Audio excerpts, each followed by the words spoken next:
think we're on. So, hello everybody. I guess, start out by first thing saying Happy St. Patrick's Day to anyone that celebrates this day. I do not personally celebrate it all that much, but I do take a little bit of the pride that I have Irish heritage. So, to anyone that is Irish or has Irish heritage, Happy St. Patrick's Day. If not, disregard that entire comment. But I just thought I'd mention that. So today, we are finally here at the point that I have been aiming to get to for the past month. We have finally arrived at the 16th President of the United States, Abraham Lincoln, who I think all of us should probably know by now. It's probably one of the only two presidents that most people know right off the top of their head of historical ones, other than maybe whoever the current one is. So people will commonly know three presidents. They'll know who's president now, and they'll know Washington, and they know Lincoln. If they don't, they've obviously not lived in America for very long. But we have finally reached the point today, and this is going to be a little two-part video I'm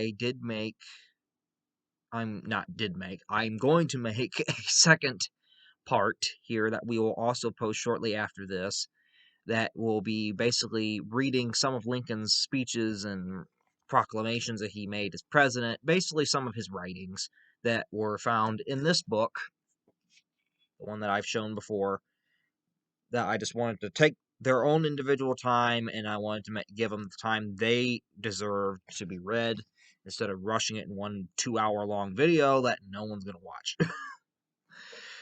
So for today, our agenda, of course, is to cover possibly the greatest president, I think, that our nation has ever had. He is my personal favorite of them all.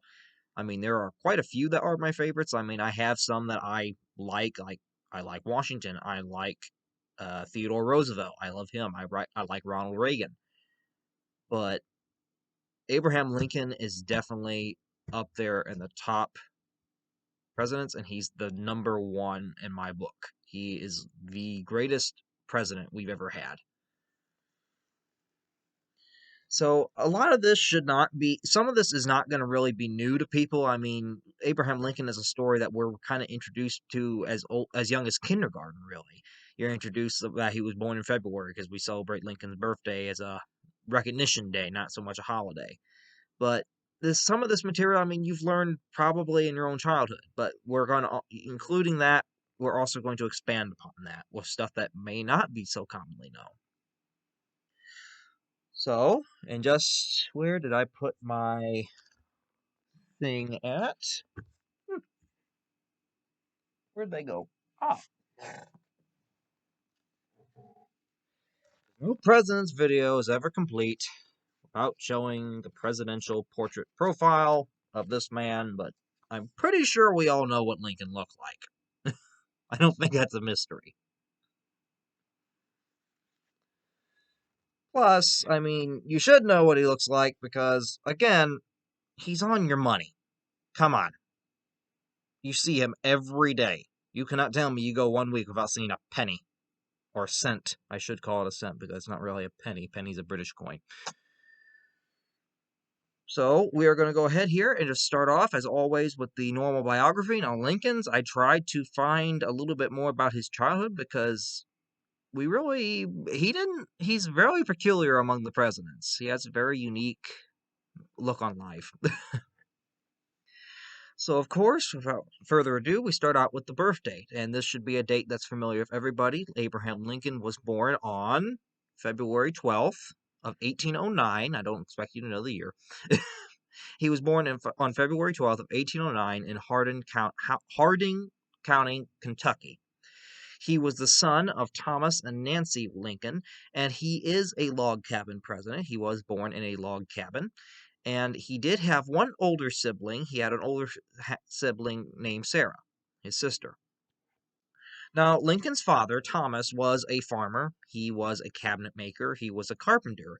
But he commonly struggled to maintain leases on the land that he was given. He was a settler because pretty much early 1800s, Kentucky is still a lot of wilderness at this time. So is much of the Midwest. I mean, Ohio is just barely a state.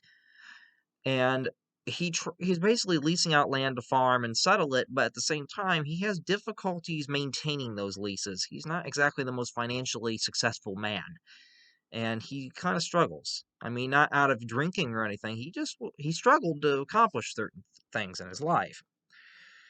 In 1816, the family moved to Indiana when Lincoln was about, how old would he have been here? He would have been 7. He would have been 7 years old, and they moved to Indiana. In 1818, 2 years later, Lincoln's mother, Nancy, ends up dying. She dies of what was termed milk sickness. I'm not exactly entirely sure what that is, though. And his father ended up remarrying about a year later to a widow named Sarah Johnston. Now, Lincoln, if you ever read his own talks and his biographies, he became very fond of his stepmother. He developed a very good relationship with her to the point that he actually calls her mother in most of his writings. He refers to her as his mother. He very much grew up most of his childhood with a motherhood figure he pictures with her because he was so young. He was still relatively young when his mother died that he doesn't have that many memories of her. And he grew very close to her. She even kind of taught him how to read and write a little bit, although more or less Lincoln kind of taught himself. He very much was self-educated. Lincoln never went to school. He never did. He would sit by the fire in the house, in the cabin and read classic books like Greek, like the I'm trying to think here what he read. I was told that he read like the works of Homer, the Greek poet. He read like the Odyssey and the Iliad. He read like the biography of Benjamin Franklin. He read classics at that time. He read the King James Bible. Anything that he could get his hands on to educate himself, which was very unique because this guy goes to the presidency and he's not really that well educated. He's not educated really much at all, but yet he gets to the presidency. He becomes such a treasured figure in American history.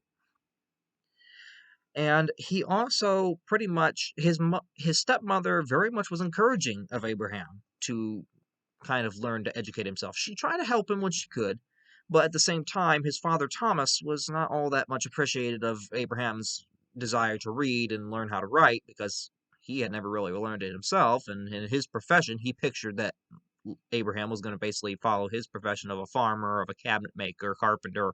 He didn't really see the purpose of why his son wanted to do this and basically wrote it off as much as he could. And whenever possible, he kind of had Abraham work around on the farm to keep him from doing that because he really didn't see any reason why he should be wasting his time on such useless skills that he'll never use. Now, as a teen, Lincoln continued to work on his father's farm. He would often work little small tasks off the farm as well in order to gain money, and any money that he gained from outside tasks outside the family farm, he would give all that money to his father until the age of 21 in order to help out pay for the property and pay for the leases that they had. At age 21, Lincoln ended up being quite tall. He was over 6 foot tall. He was one of the tallest presidents that we've had, I believe the tallest. And he had become the wrestling champion of his own county. He was part of a local wrestling league with local teenage boys around his own age and young men.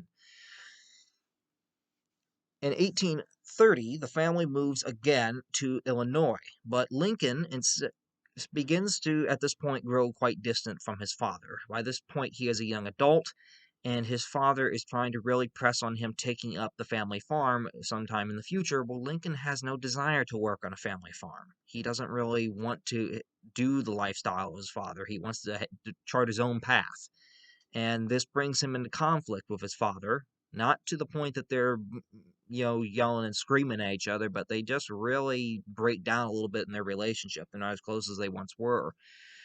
Not to mention that Lincoln's sister had died a few years before, about 1828, I believe, and this caused a little bit more strain on the relationship because both of the men were saddened by the death of Sarah, but at the same time, Thomas came to depend much more on Abraham because now he only had one child. Now, in 1831, a year after he moves with his dad and stepmother to Illinois, Abraham ends up striking out alone. He moves out of the family farm and goes and settles in New Salem for himself. And he serves in New Salem for 6 years, operating a small general store, which he co owns. He kind of rents an apartment. He owns a little bit of a apartment up on the upper level of the store and shares it with another guy. Not they were not gay or anything like that, but they were. It was just common practice back then. Now nowadays terms, some people, they see that and they automatically assume that you're that. Nothing against those people. Nothing against the people that are that way. That's their choice. But Lincoln was not that. It was just common practice back then. There was nothing thought of it. And he serves in New Salem as the co-owner of the local general store, and eventually he even gets to become the postmaster of New Salem. And this is what brings Lincoln's attention to politics. He goes through, he has to get everyone's mail and give it out to them pretty much. He's in charge of everyone's mail that comes into New Salem. So he hears all the national headlines. He hears what's going on in the political world in Washington, D.C. He becomes entranced with politics. It fascinates him just reading about what's going on. This is where Lincoln gets his first taste of the political world. Now, during the years in New Salem, he also made 2 trips down the Mississippi River to New Orleans on flatboats, which allowed him to see a lot of the West along the Mississippi River.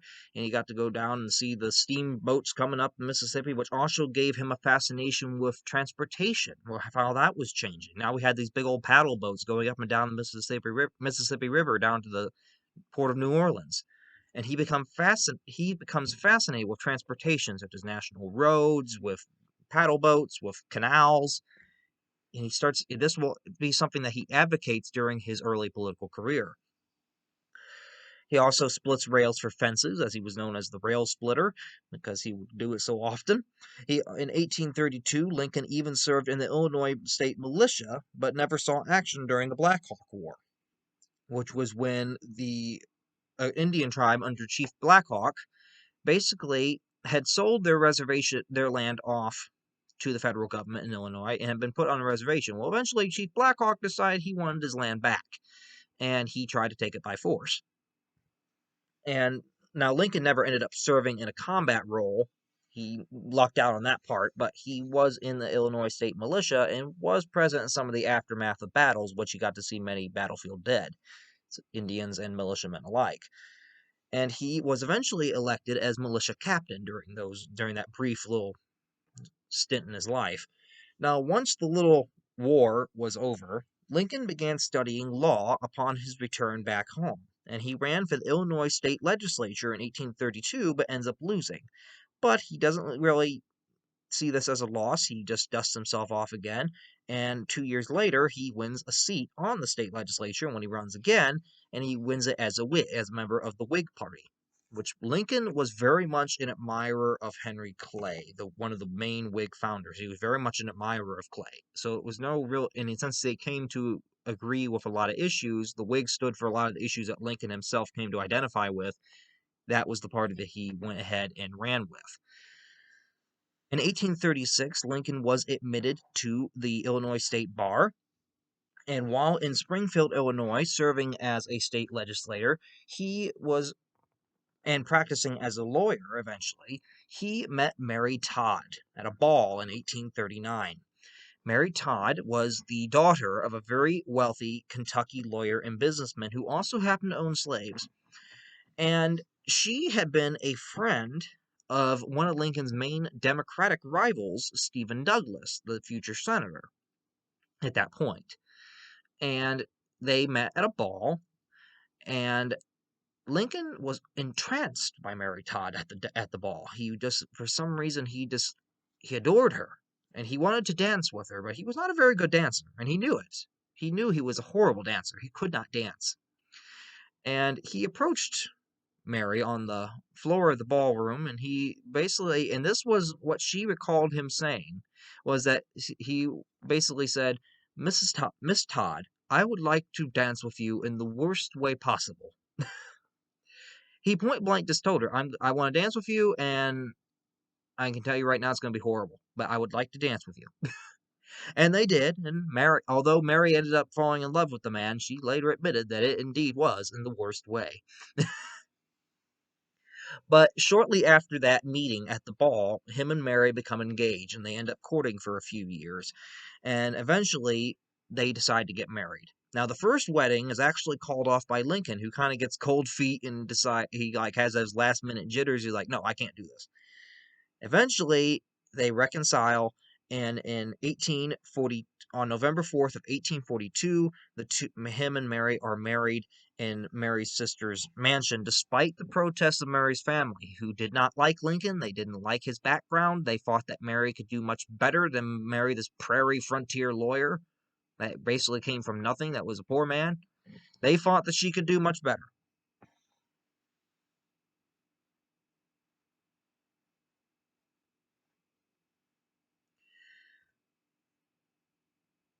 But nonetheless, they end up getting married.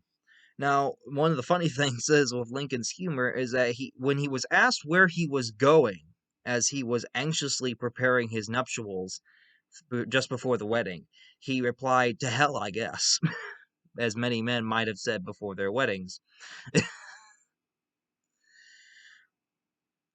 Now, they ended up having 4 children after they were married. They had their eldest was Robert Todd Lincoln. Then they had Edward Baker Lincoln, who was their second son.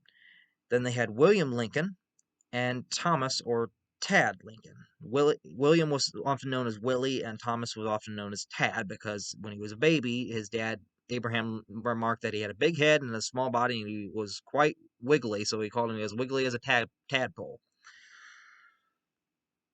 Now, unfortunately, Robert would really be the only child that would live to see adulthood. He was born in 1843, and he would not die until 1926. Edward was born in 1846, but he died in 1850 at the age of 3, about a month before his 4th birthday of tuberculosis. William, or Willie, was born in 1850 and died in 1862 in the White House. He got typhoid fever. Him and Tad both got it. They both got typhoid fever in the White House. Unfortunately for Willie, he did not make it, and he actually ended up dying in the White House. And when his father was when Lincoln's body was being transported to Springfield to be buried, Willie's body was also uncovered and brought back, put on the same funeral train as his father's, and taken back and buried with him.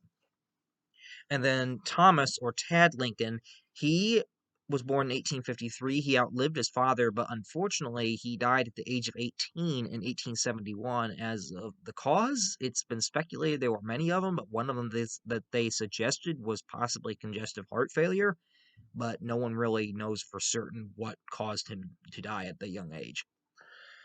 And you can imagine that did a lot of work on Mary during those years that she lost pretty much all of her children.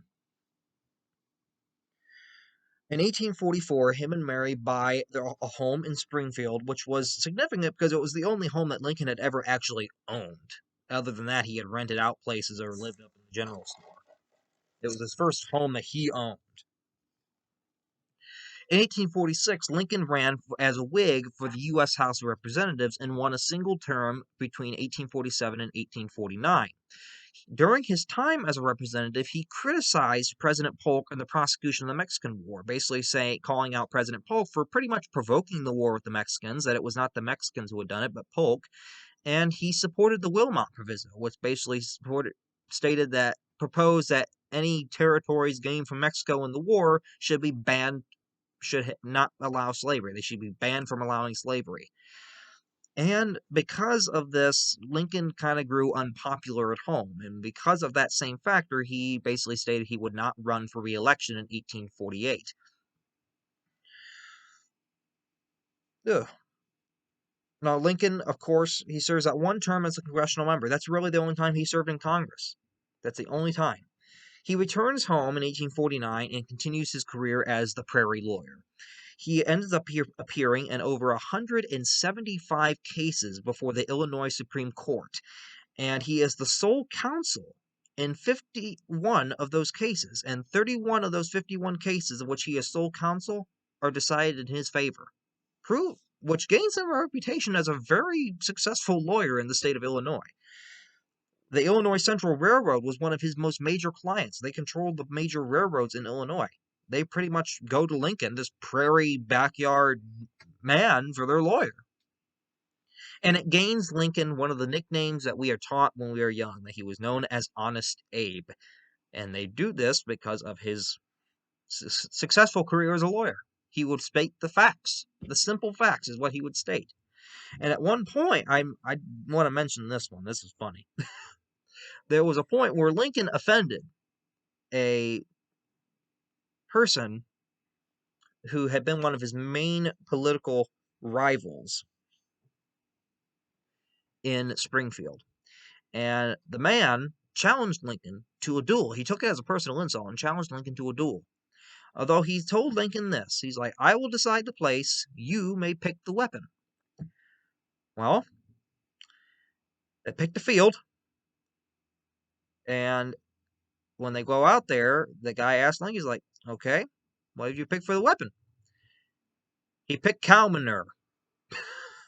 He had two big old piles brought in of cow manure on wheelbarrows, and the guy called the duel off.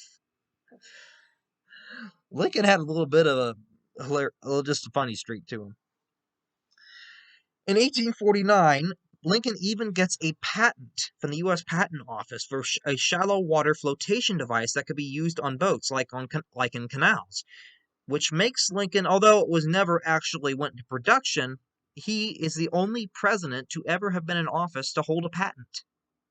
Even I didn't know he held a patent until I looked it up. This brings us to the 1850s, where Lincoln re-enters politics. He re-enters the political sphere.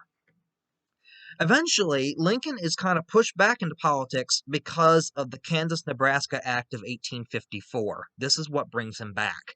The basically disregards the Missouri Compromise of 1820 and reopens the question of slavery's extension into the Western territories, which Lincoln is very much opposed against. Now, I want to make this clear. Many neo-Confederate people will basically argue that, well, the war wasn't about slavery because Lincoln even said it wasn't. Well, you're right. At first, it was not. Lincoln made that explicitly clear. And even during this point in his life, Lincoln, he did not advocate for the end of slavery, but he advocated that it was a sin. He believed it was immoral, that it was against God.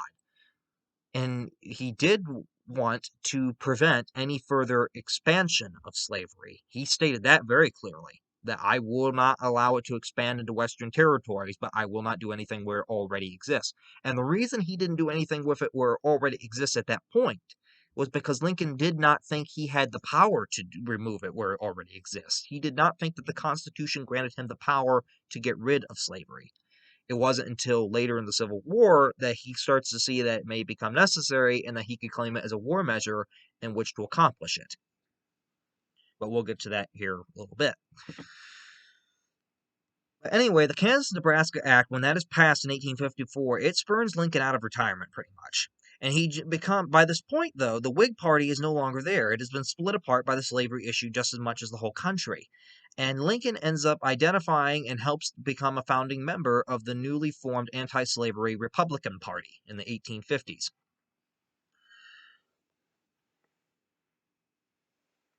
And one of the problems that he had also with the 1854 Kansas-Nebraska Act was the factor that one of the three main authors was Stephen Douglas, his old political rival. And Lincoln publicly denounced Douglas as much as he could and basically called him out for this atrocity that he allowed to permit. In a speech on October 16th of 1854, he debated with Douglas, as Douglas had invited him to debate with him on the merits of the act, before a very large crowd in Peoria, Illinois. In this speech, Lincoln ties slavery as immoral. He states that slavery and its extension are sinful, and it violates the basic tenets of that are stated in the Declaration of Independence by Thomas Jefferson in 1776. He argues that if we allow slavery, this is a sinful institution, this is a immoral institution, and we're not practicing what we preach. All men are created equal and endowed by their Creator with inalienable rights. Well, according to our society, we say that coming out of our mouths, but as we take it to mean all people except blacks. How is that right? And in 1858, he runs for the U.S. Senate against Douglas for his Senate seat for Illinois senator. And during the campaign against Douglas, this is where he gives his House Divided speech, basically where he uses the gospel from the Bible, basically saying that a house divided against itself cannot stand, and this country cannot stand divided against itself on two halves. He also states, and I quote, "This government cannot endure permanently half slave and half free." He states that we must solve the slavery question. We cannot allow it to fester, because we cannot be half slave and half free. This cannot go on forever. Now, Lincoln ends up losing the 1858 Senate race to Stephen Douglas, but it boosts his national image on the national political scale. So that by May of 1860, when the presidential election of 1860 is coming up, Lincoln is one of the foremost top Republicans that could possibly snag that nomination. And due to his speech making and his general affable nature compared to some of the other candidates, the Republicans nominate him in May of 1860 as their presidential candidate. Now, Southerners, they're distressed by this news. They know that the Republicans are an anti-slavery party. They do not want a Republican president. And they know that Lincoln, from his brief stint as a congressman and as his years as a politician in Illinois, they know that Lincoln is very much against extending slavery. And they fear that Lincoln will not only forbid slavery's extension, they also fear that if he is elected president, that he would end slavery entirely, even though he had stated that was not the case. He had stated to him time and time again he did not have the power to end it where it already was.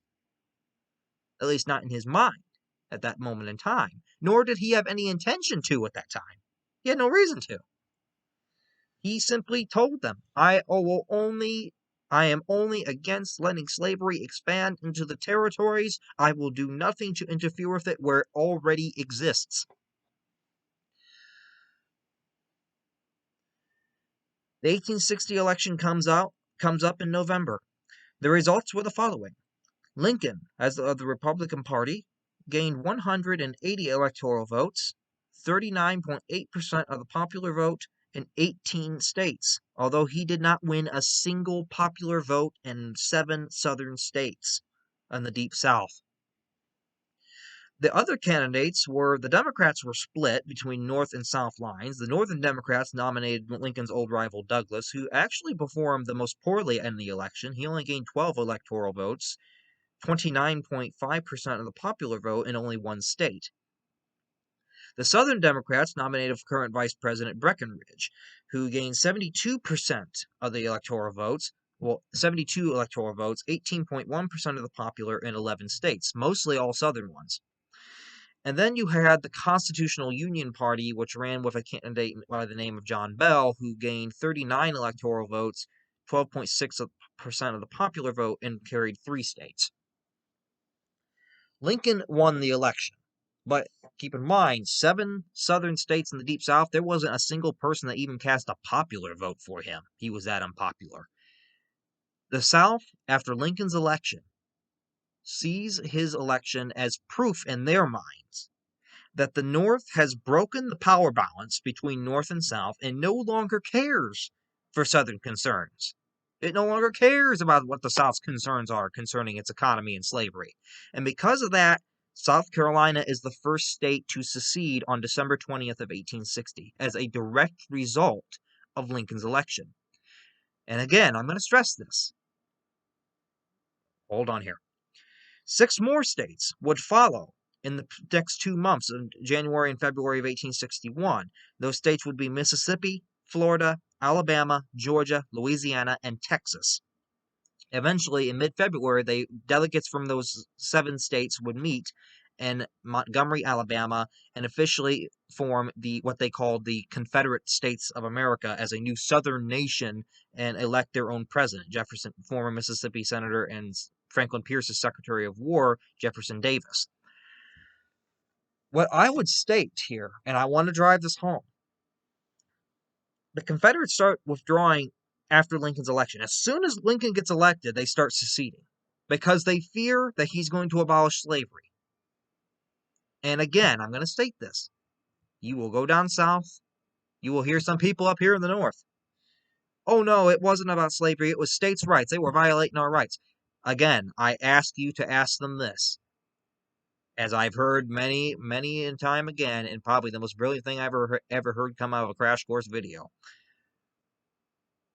What rights, basically? Basically, what you would ask them is this, as they stated in Crash Course, was, okay, it was about states' rights. A state's right to what? And I guarantee you they can't answer it, because if they actually answer it honestly, they'll mention that dreaded S word that they don't want to mention, because it would implicate them as being wrong. But if you're going to answer that question truthfully, there's no way you cannot mention that. I don't understand why people say it was not about slavery, when literally these neo-Confederate people, you can fricking go back to the ordinances of secession that the southern states passed as they're leaving the Union, that declare their reasons for why they're leaving. Not one of them, not one, does not mention slavery as a cause. Every single one of them mentions slavery in that document. So if it wasn't about slavery, some of these neo-Confederates might want to go back in time and tell their frickin' leaders that. They'll probably look at you a little funny. It's there on frickin' paper from your own leader's writing. And yet you deny it today. Your Confederate Vice President, Alexander Stephens, who was, by the way, had even been a former colleague of Lincoln's during his time in the House, he becomes the Confederate Vice President. He's from Georgia. He makes the cornerstone speech shortly after the adoption of the Confederate Constitution, which mirrors the United States Constitution in every single way, but again, in a prelude to what the cause of the war was, it contains a specific clause, unlike the U.S. Constitution, that protects the institution of slavery. Why would they have included that? Anyway, Stephens makes the speech, in his cornerstone speech, that the black man, our country, is founded upon the great truth. The cornerstone rests, well, I'm trying to think how he said this. Its cornerstone rests upon the foundational truth that the black man is inferior to well, as he says it, he says the N word, but I'm not going to say it. Not that the knee, I think you can go further, is inferior to the white man. That slavery is his natural and God-given position in life. Oh, but it wasn't about slavery. Well, what the heck else is he talking about? There certainly don't seem like states' rights. Yeah, it was about states' rights. A state's right to keep slaves if the federal government decided it wasn't going to extend. A state's right to keep slaves if by some chance the federal government decided to get rid of it. I just love that we live in a world full of people that don't learn a damn thing. Makes me angry.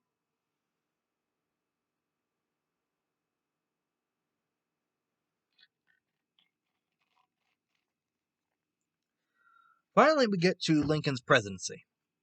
He is inaugurated on March 4th of 1861 in Washington, D.C., in which his first inaugural address, he warns the Southerners that they could have no war, that the government will not assail you.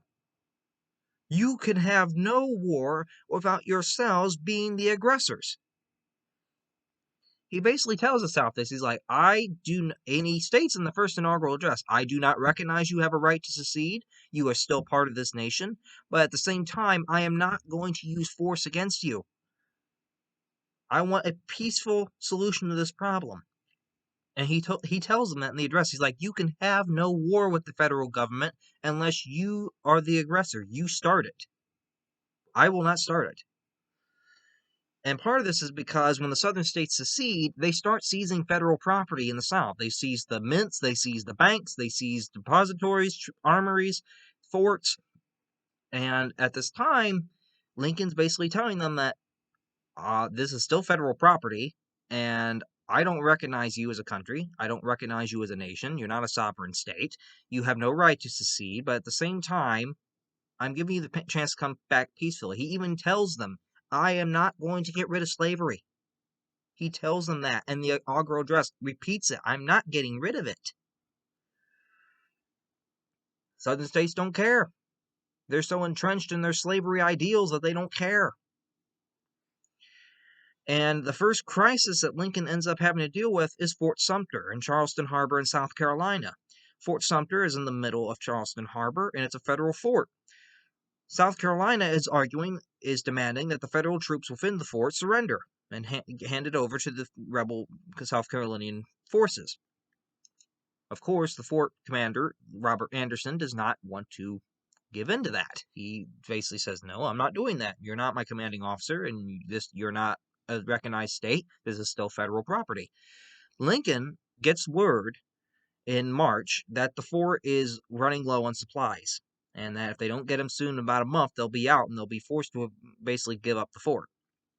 Lincoln decides to send a convoy to get to the Fort Sumter, but it is supplies only. It is no military troops, no weapons or nothing. It's simply food and rations to help them, eat and keep healthy. He even sends a letter to the governor of South Carolina telling him that he's sending this convoy, telling them that it is only supplies. It is nothing of that. I wanted to make sure you're aware of that. I'm reaching out to you to let you personally know that. The South Carolinian governor takes this message to Jefferson Davis. Jefferson Davis basically argues, he comes in his mind that, okay, no, we can't allow that, because if they get those supplies, they'll be able to last even longer, and that's detrimental to our claim of sovereignty.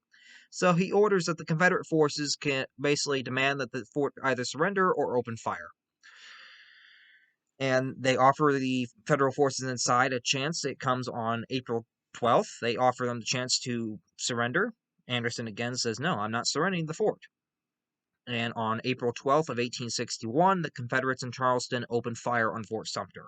And they do over a 34-hour bombardment of the fort. Now, luckily, the only casualty that we know of was a horse. No men were actually killed.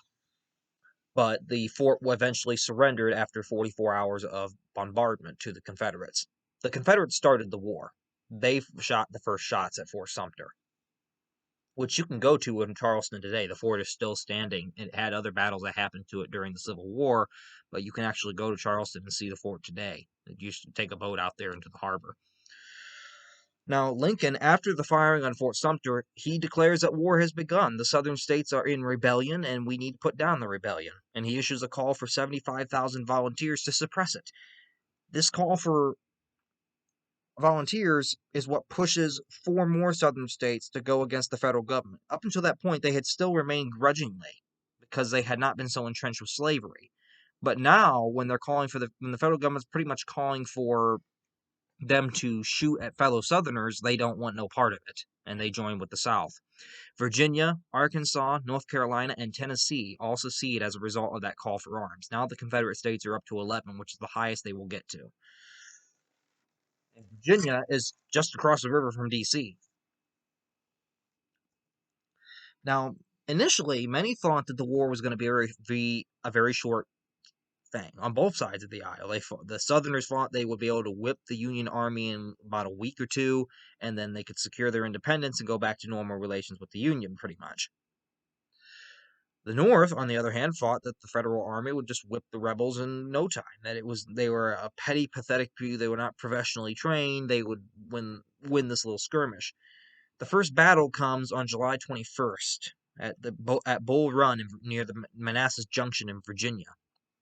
And it sets the tone for the rest of the war. Instead of being a quick win over the Confederates, the Union Army is forced back, and to the point that, there were people that came from D.C. to watch this with picnics, held picnics on the ridge just overlooking the battlefield, watching these two armies fight, because they thought it was going to be a short little thing.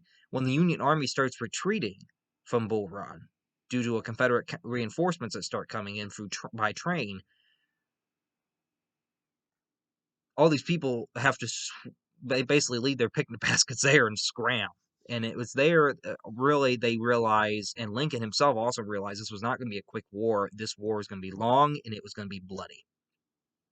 It was going to be a very long and bloody war. Right? But basically, after the Battle of Bull Run, the Union and Confederates basically realized, okay, we're going to have to prepare for a drawn-out war because this is not coming to an end anytime soon. Lincoln, in the aftermath of the outbreak of the war, he vastly expands his executive powers as commander-in-chief to a level not previously seen by any president in American history. And that's part of the reason why he was so controversial at the time, was because the power that he expands the president's executive authority was not something that had ever been seen. Even under Andrew Jackson, they had never seen someone like this. Lincoln expanded his war powers in order to take more direct control over the military.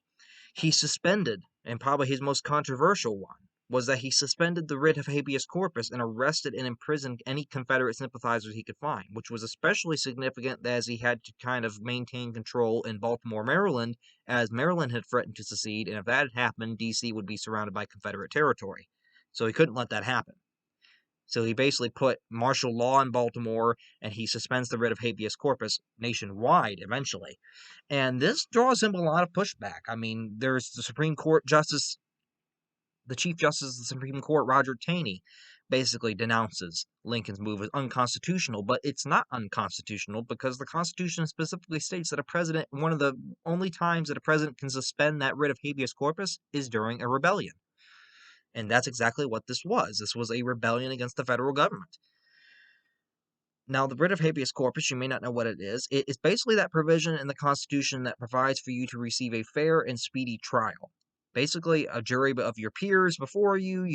You basically can not be held for a long time without trial. I mean, the trial has to be set up reasonably after you've been arrested or taken into custody, and it also provides for you have to have a warrant in order to search or seize someone's property.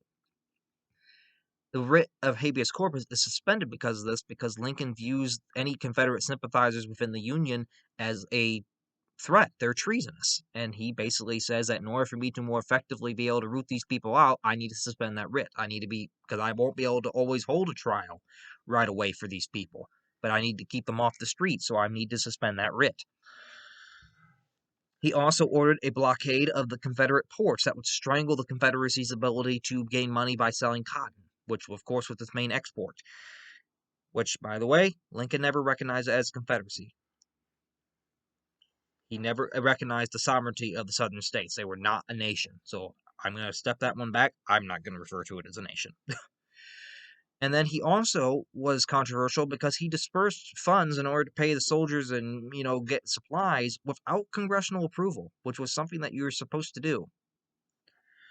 All these are things that were not undertaken by any previous president, and because of that, it gains Lincoln some controversy among his men, among his administration, among Congress, among the entire nation. Now, after Bull Run, he appoints George McClellan as the general-in-chief of the U.S. Army. But he ends up removing him in late 1862 because of slow progress of McClellan and his refusal to chase Robert E. Lee, the commander of the Confederate Army of Northern Virginia, after Antietam in September of 1862. McClellan was an excellent strategist. I don't get that wrong. He was a great strategist. He was sometimes known as Little Napoleon at times because he modeled himself a little bit after Napoleon, and he could draw out these big old strategies. He was an excellent strategist and organizer of an army. Kept it well supplied and revision. McClellan's problem was he was very hesitant to use that army. And he had an army that was over 100,000 strong during the 7 Days Offensive that he could have easily taken Richmond, but because he constantly overestimated the Confederate forces and thought there was much more than there was, based on unreliable intelligence, and due to his own half thinking, he didn't really take advantage of that. And this slow progress eventually kind of gets to Lincoln. He kind of tries to push McClellan to, do more. You got a big old massive army in your hands. You drill it, you organize it, you provide it with food, now go use it. And eventually, McClellan even starts trying to ignore Lincoln. I mean, there were a couple occasions that Lincoln went to go meet with him because he couldn't get no lettered response from McClellan. And he'd go to McClellan's tent and he'd ask, "Okay, I'm here to see General McClellan." "Well, he's busy right now." "What do you mean he's busy? I'm the President of the United States. I'm his boss." McClellan didn't care. Eventually, Lincoln gets rid of the Joker and just frickin' says, "Okay, you're fired." And that was one of the struggles that Lincoln had during the war, was finding a capable commander to battle Robert E. Lee in Virginia, to command the Army of the Potomac and to command the Union armies as a whole. He really struggled with that until about 1864 when he came out, when he basically named Ulysses Grant to the role, who of course became his winning general. Now, Lincoln surprised many, though, during the Civil War, because keep in mind, he's not a military man. He's a frontier prairie lawyer.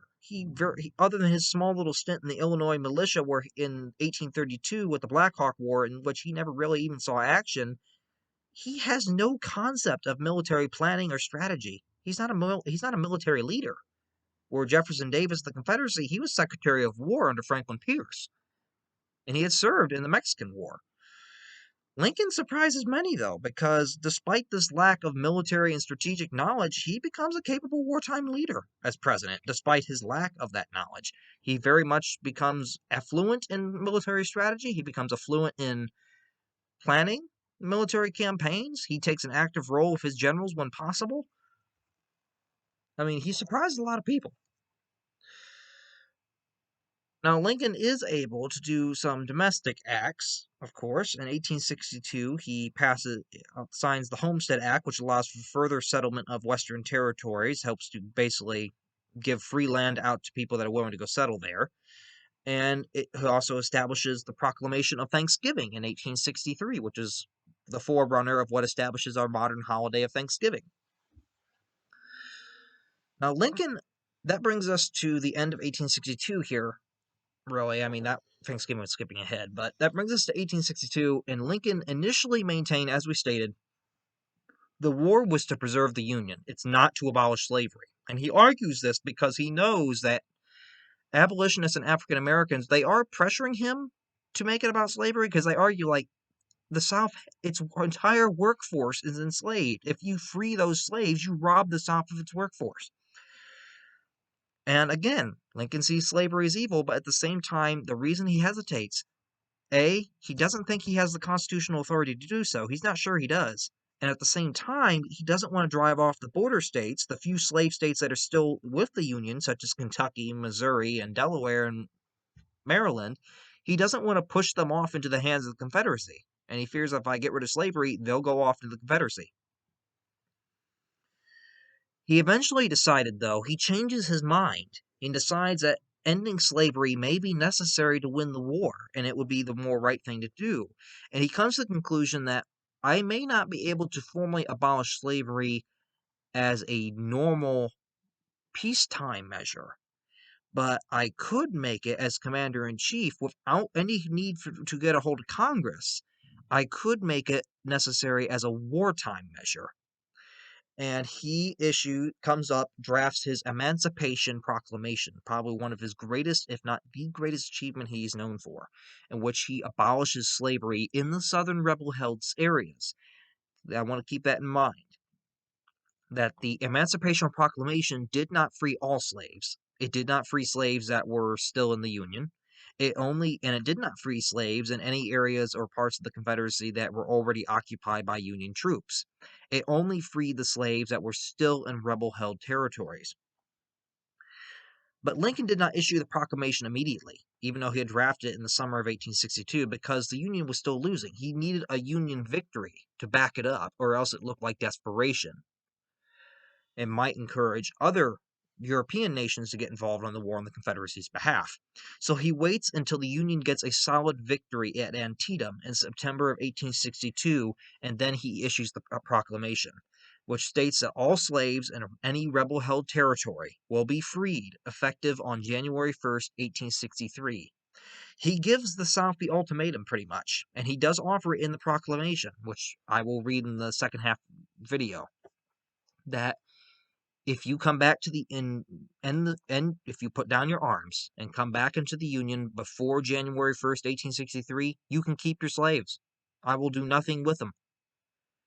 But if you are still in rebellion by January 1st, 1863, if you refuse to come back, I'm freeing them.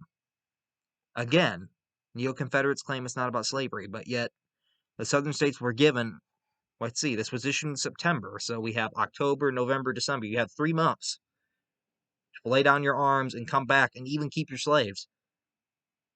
And guess what? They didn't,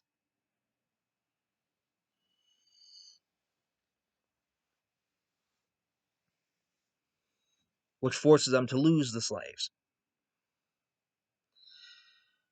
However, Lincoln's issuing of the Emancipation Proclamation, which he eventually signs on the day that he said it would go into effect on January 1st of 1863, it turns the war from a war into a moral fight, that we are fighting to free African Americans. Now, of course, to some Americans, this isn't all that popular, but to a majority of Northerners, they basically connect slavery with the South, and they view that if it's helping the war effort, so be it.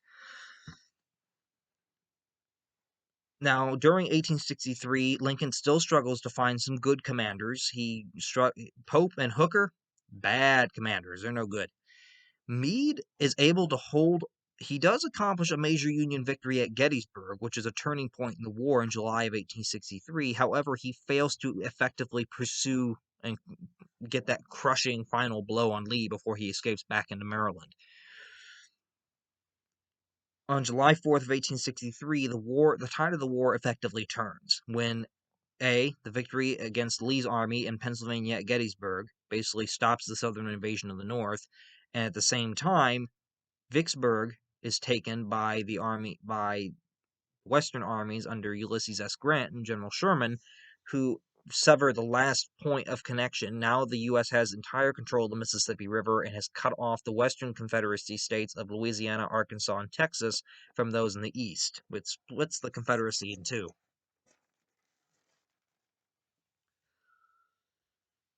In November of 1863, at a dedication for the Cemetery of War Dead in Gettysburg, Lincoln goes to the dedication of the cemetery, and this is where he delivers his Gettysburg Address, which I will read in the second half of this video, but basically it outlines two main ideas: the purpose of the war and human equality. And Lincoln, it was not a long speech. It was only 272 words, and he kept it on a little piece of paper folded in his pocket. He almost didn't even speak it, but it has become one of his most defining speeches that he ever gave. In 1864, Lincoln finds Ulysses S. Grant, the victor of Vicksburg, as his main winning general, and he appoints Grant as the general chief of the army. At one point, when he learned that General Grant liked to smoke cigars, Lincoln even asked his Secretary of Defense, he's like, well, Secretary of War, as it would have been. He asked Stanton, he's like, okay, can you go ask Grant what brand of cigar he smokes? Because if they make good soldiers like him, I'll buy boxes of them.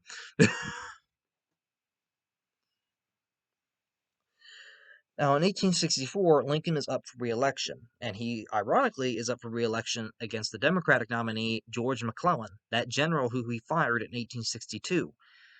Now, the Democrats during the war, I mean, they were mostly based in the South prior to the war. They were somewhat more defensible to slavery, and they've been opposed to Lincoln all the way. And when Lincoln freed the slaves with the Emancipation Proclamation, they come about with the nickname of King Abraham Africanus I for his nickname. And many Democrats are known as copperheads or traitors, like snakes up in the North. Now, the Democrats want an immediate end to the war. They see it as useless. They don't really know why it's going on. They don't understand why we would go to war over something so trivial. They basically argue that we just need to do an immediate ceasefire and let them have their slaves. And McClellan joins in, not so much that he's a Democrat, but probably more much on the reason that he just wants revenge on Lincoln for sacking him and getting rid of him. Now, Lincoln effectively purposes during the 1864 campaign, he rebrands the Republican Party as the National Union Party. He also asked for a new vice presidential candidate to go by his side. He asks his current vice president, Hannibal Hamlin, to step aside from the presidency, to step down. And he instead brings on Andrew Johnson, a senator from Tennessee who had been the only Southern senator to remain with the Union, and basically to promote a North and South candidate as a Union party, as he knows by this point the South is losing the war, and the war will be over probably within his next term. And he's trying to promote this image that I want North and South together again. I don't want to promote hatred between us. So he rebrands the Republican ticket as the National Union Party, and he argues that why would you vote me out? Because we're still in the middle of a war, and it's unwise to change the horse midstream. And this is effective in convincing people. Let alone that during the campaign, many Union armies, including General Sherman's march through Georgia and taking of Atlanta, kind of boost Lincoln's popular image in many Americans' minds. And I'm going to make a comparison here to Trump because it appalled me when it even came out in 2020 when the suggestion was made. I do recall in 2020 when the pandemic was in full force and we had the election that year that then President Trump had basically made the comment and suggestion that we postpone the election until after the pandemic. Nonsense. We had never postponed an election because of a pandemic before. And on top of that, Lincoln held an election during a civil war, for God's sake. And Lincoln had entertained the possibility of postponing it, but he saw that it was more important to show the world that democracy could endure and continue to function even during a crisis. And he viewed this as that crisis. He said, if I don't hold an election, I'll look like a dictator, and we'll be proving to the world that democracy can fail, that it can't survive great crises. So that little point by Trump in 2020, that was kind of just appalling for him to even make, because here is this man who's literally going through a civil war, and even he manages to hold an election. In 1864, Lincoln wins a landslide against McClellan and the Democrats. He is reelected with 212 electoral votes when McClellan only gets 21. McClellan only won 3 states compared to 22 for Lincoln, none of the Confederate states to partake in the election. And Lincoln gains 55.02% of the popular vote. McClellan wins 44.96%. Now, Lincoln realized, as he is going into 1865, he realizes that his Emancipation Proclamation would not apply to slaves in the Union. He realized it didn't because he made it that way in order to appease the border states. He also realizes that there is the very real threat that once the war is done, that the Emancipation Proclamation will be struck down by the Supreme Court as unconstitutional, and those newly freed slaves would be put right back into slavery. So he argues that and this was because he issued the Emancipation Proclamation as a war measure. Well, once the war's over, there's any war measures that were associated with it are also over. So he basically institutes that we need an amendment to the Constitution to formally finish the job that the Emancipation started. We need to abolish slavery once and for all to get rid of this cancer that has been growing in American society for decades. And eventually he becomes advocating in February of 1865 for the passage of the 13th Amendment in the House of Representatives in Congress.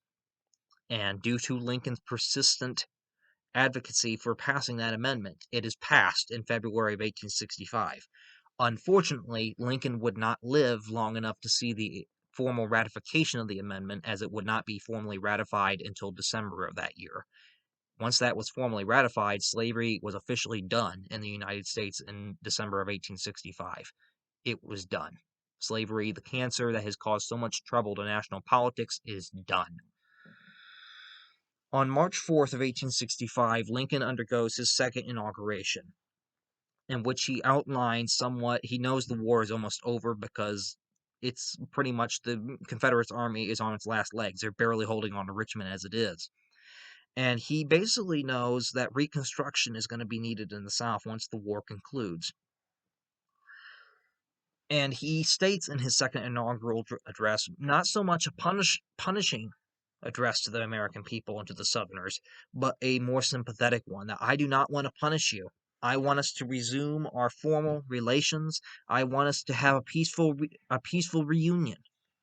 And he states that with malice towards none, with charity for all, that he does not want to punish the South. He doesn't want to be harsh on them. He really doesn't. But he acknowledges that the war has taken from both sides, and that we need to come together now that this great struggle is coming to an end, and work together to forge a path ahead.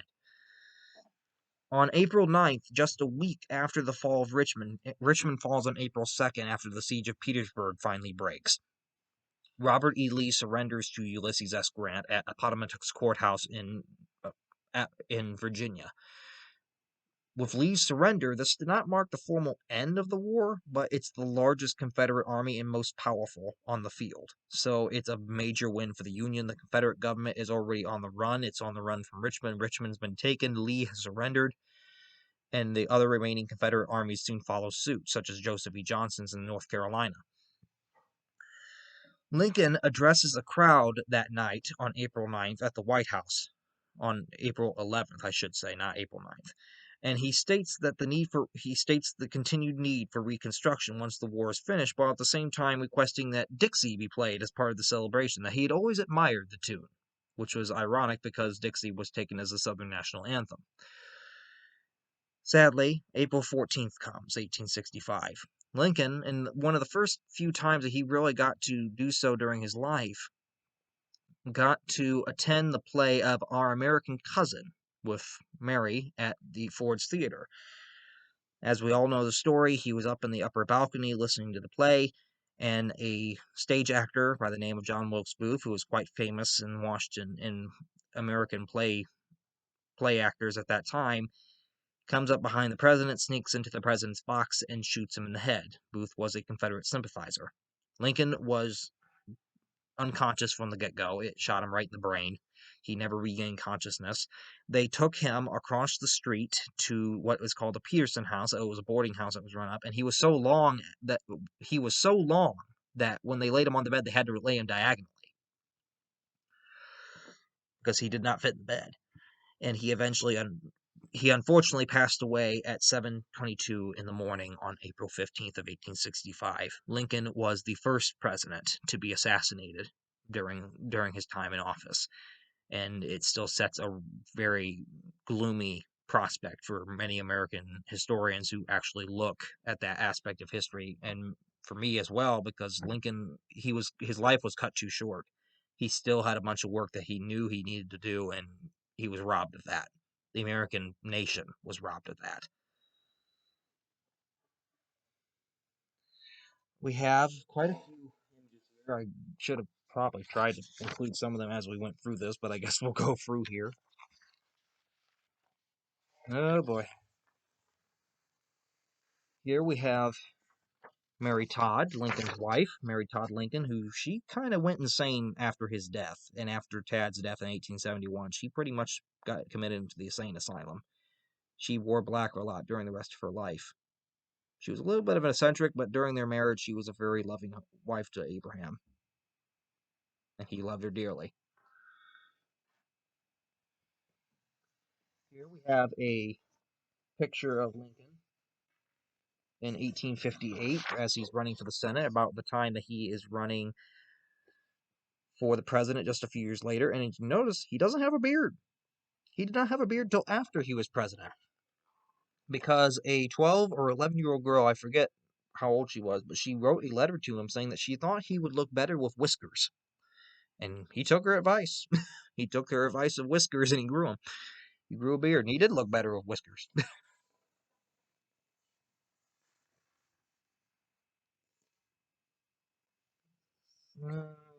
Should have organized these.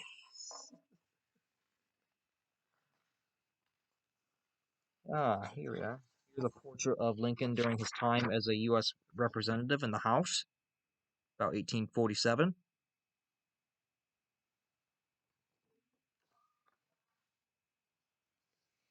Here we have the electoral map for the 1860 presidential election.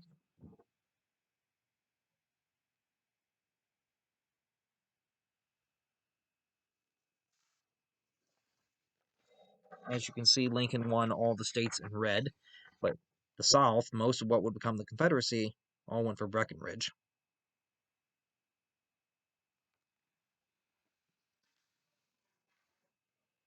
We have a picture of his first inaugural, March 4th, 1861.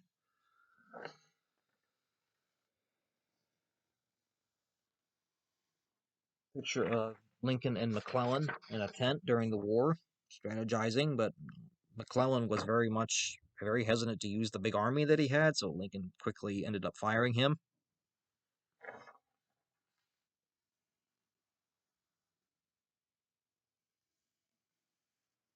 We got a electoral map of the 1864 election. The state, I do take it back, two formerly Confederate states, Tennessee and Louisiana, had been pretty much occupied by the Union for 2 years by that point, so they had pretty much been reincorporated into the Union, so they did partake in the 1864 election, but the ones in brown did not partake. That's the Confederate states that really were not occupied at all.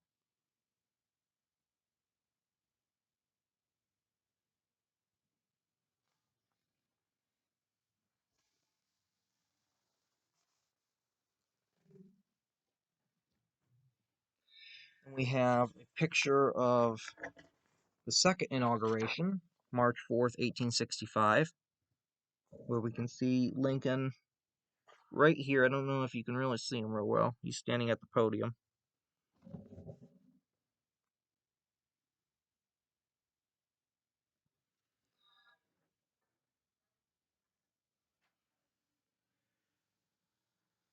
Political cartoon of Andrew Johnson and Abraham Lincoln. Johnson was a tailor who they kind of here they're satirizing that Lincoln was using his rail splitting techniques to help Johnson stitch the Union back together after the 1864 election. Of course, Johnson is going to be the next president that we eventually get to when we get back to these, because he is the first president to succeed an assassinated one. And he's a horrible president.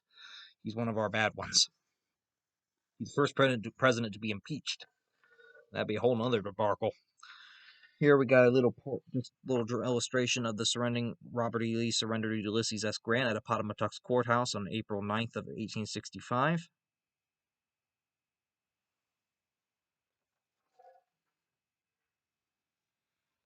And finally, this is a picture of Lincoln that was taken in February of 1865, about 2 months before he died, for his untimely assassination.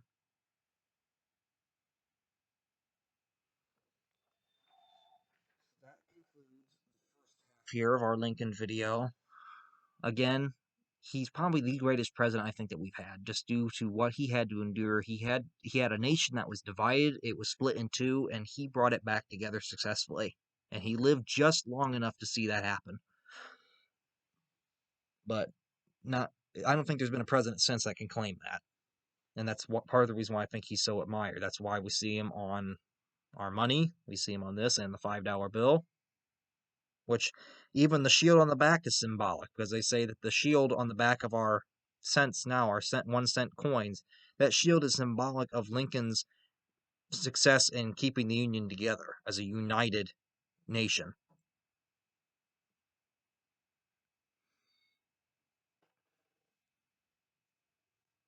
This man, my personal favorite, and honestly, I admire him greatly.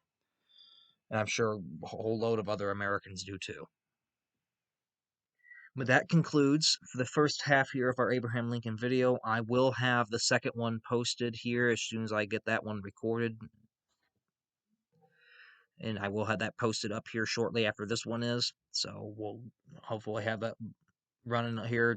We'll have that running within hopefully the same day. So that concludes for this one. So as always, any questions, comments, any kind of suggestions, always leave that in the comment section below. Like, subscribe if you are coming back and watching any of these videos, because I noticed that there are a lot of people watching them, but very few people actually subscribe. So, if you do that, you'll get notified when there are new videos. So that concludes for today. Hopefully everyone continues to have a good rest of the day. Have a great St. Patrick's Day.